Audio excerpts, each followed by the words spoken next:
If you remember zooming around with a jetpack, collecting bounties, and causing havoc on the streets of Coruscant, then you grew up playing Star Wars Bounty Hunter, which has just been remastered. And in this video we're going to compare it to the original version and also see how the game holds up in this new iteration. But first, let's set the scene. The original Bounty Hunter was released in late 2002 for the PlayStation 2 and GameCube. It was a third-person action-adventure game which had the player control Jango Fett and his iconic arsenal of weapons and gadgets. The game went on to become a fan favorite and was re-released for the PlayStation 4 in 2016. This was an emulated version of the PS2 game. The resolution had a slight bump up, but everything was the same as the original. But on August 1st, 2024, Lucasfilm Games would release an enhanced version of Bounty Hunter for the latest generation of consoles and PC. This remaster was developed by Aspyr, who have become known for working on a number of prominent Star Wars remasters over the years. Unfortunately, their last release was the Battlefront collection, which wasn't too well received. But how did they do this time around? Well, straight away Aspyr wanted to make it clear this was a native port, not an emulation. This means that the new version of Bounty Hunter is able to natively run at 60 FPS with resolutions of up to 4K. In addition to that, the graphics themselves have had some modern visual flurries added, like dynamic lighting and shadows, motion blur, and bloom. Now these are noticeable, especially when compared to the original, but they're not as overbearing as they have been on some other modern remasters like the GTA trilogy. However, if Jango's extra shiny armor isn't your cup of tea, you can always turn these down in the menu. The game still uses most of the original textures, which have been upscaled, and this is a bit of a double-edged sword. It works well for the environments and background elements, in particular on planets like Coruscant, but not so well in cutscenes with close-ups where you're reminded that this is still a 22-year-old game. Now, I'm gonna shut up for a second and just show you a few comparison clips.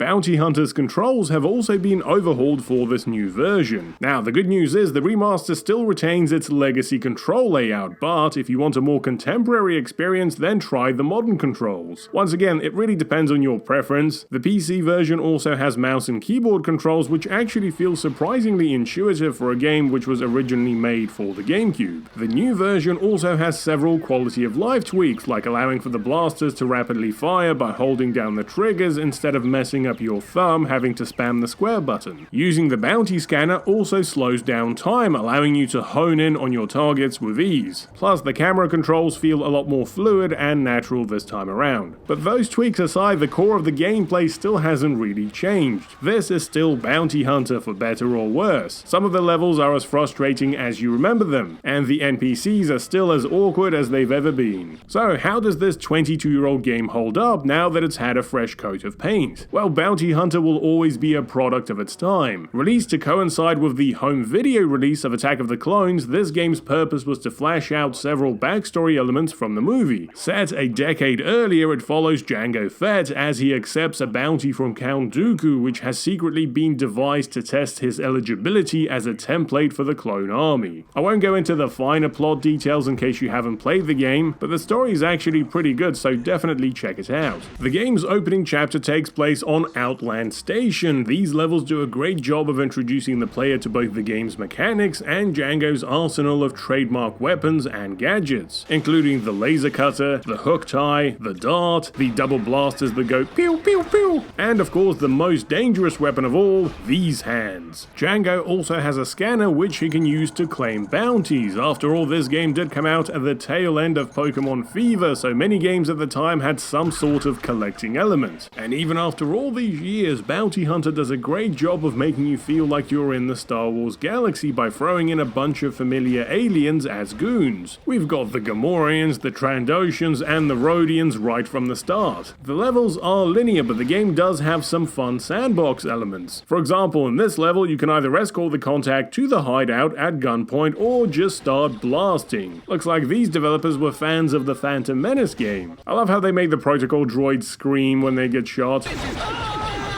Look, you tie up the Ugnaught and his buddy's like, okay, I'm gonna leave now. As you progress through the game, Django will acquire more cool weapons and of course the one and only jetpack. Now personally, I've always felt that jetpack ran out of steam a little too early. I know that you can get boosters later on in the game, but it was just so much fun to fly around blasting everything in sight that I wish the jetpack would never run out. I definitely could have used a bit more fuel for this platforming level, but hey, at least the game still gives you plenty of funny moments like this when the enemy does a Wilhelm scream and then falls into the abyss. Django then does a trio of levels on Coruscant. Ah, another bounty, let's get him.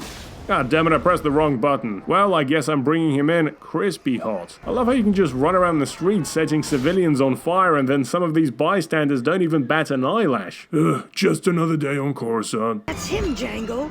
Remember, if you fry this loser, you won't find out who he's working for. Ah, never mind. Bounty Hunter has one of the best depictions of Coruscant in any Star Wars game. It covers most of the iconic areas from the nightlife sector to the industrial sector to the upper sector, each with a unique aesthetic that's still true to what we've seen in the movies. And these new visuals really do make the decadent designs and bright colors of the city shine, even if they are a bit flat at times. And all these years later, I'm still terrible at this platforming section in the industrial level. The next chapter takes place on the prison asteroid of Uvo 4, the same Uvo 4 featured in episode 1 Racer. Django infiltrates the prison with the help of his newly acquired rocket launcher, which you should definitely not fire at point-blank range. Wait, why are the prisoners and the guards teaming up against me? No, stop! Where's my rocket launcher? That's right, not so brave now. Say hello to my little friend. Damn it, Ugnaught, can you not walk in the way while I'm trying to sabotage the energy shield? The next chapter is set on Malastair, and this is my favorite part of the game because it's full of Sebulbas with guns, which they hold with their feet. Crispy fried Doug, anyone? Look, there's one inside the house. Now this is why you should invest in double glazing. And this is the great thing about this game. Almost every level has some kind of tie-in or Easter egg to the movies. That's it, good doggy. Wait, no, don't go after me. Ah, the Death Stick Factory. Did anyone else used to get stuck on this slide section? The game's penultimate chapter takes place on Tatooine. It starts with a shootout in the streets of Mos Eisley before moving to the Tusken settlement. Stupid sand dogs, you can't get me on this rock. Never mind. Alright, time to make Anakin proud. Oh, look, Gardula is so fat she casts a second shadow. The final Tatooine level has you escape the Krayt Dragon. Also, get a load of this moonwalking Gamorrean.